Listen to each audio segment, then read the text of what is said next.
వాళ్ళని ఉపాధి కల్పించే ప్రక్రియ కానీ, అలాగే 3 ఆటోలు ఉచితంగా ఇచ్చి స్కూల్ పిల్లలు ఎవరైతే ఉన్నారో అంగన్వాడీ ట్రైనింగ్ ఇచ్చి ఆటో ట్రైనింగ్ వాళ్ళకి లైసెన్స్ ఇవ్వడం జరిగింది. వాళ్ళు ఎవరైతే ఆటోలు స్కూల్కి వెళ్తే స్కూల్ నుంచి ఇంటికి వెళ్ళడానికి ఇబ్బంది పడతారో చాలా మంది ఇబ్బంది పడుతున్నారు బస్సు దాకా. సో వాళ్ళని ఇంటికి డ్రాప్ చేసే ప్రక్రియలో ట్రైనింగ్ ఇచ్చి సిఎస్ఆర్ ఫండ్ ద్వారా వాళ్ళు ఆటోలు ఇప్పిస్తుంటాయి చాలా ఫౌండేషన్ ద్వారా. సో ఈ ప్రక్రియ అంతా కంప్లీట్ అయిన తర్వాత సుమారు 132 మంది పిల్లలు చదివించడం జరుగుతూ ఉంది. ఈసారి 15 మంది వచ్చారు, 7 మంది పిల్లలు కూడా మళ్ళీ ఈ సంవత్సరం కూడా చదివించడం జరుగుతుంది.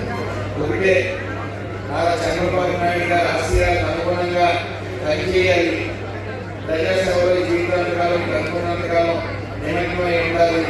ఆయన నిరంతరం 75 సంవత్సరాల వయసులో ఆయన చేస్తున్న రాష్ట్రం కోసం పాటుపడుతున్న విధానం, 18 గంటలు పనిచేసే తీరు, అలాగే లోకేష్ 18 గంటలు పనిచేసే తీరు, పవన్ కళ్యాణ్ గారు మీ అందరినీ చూసి ఇన్స్పైర్ అయ్యి మరి మనం కూడా ఏదో చేయాలి, వాళ్ళ కష్టపడాలని మరి ఇన్స్పిరేషన్తో మరి ముందుకు సాగుతూ ఉన్నాం.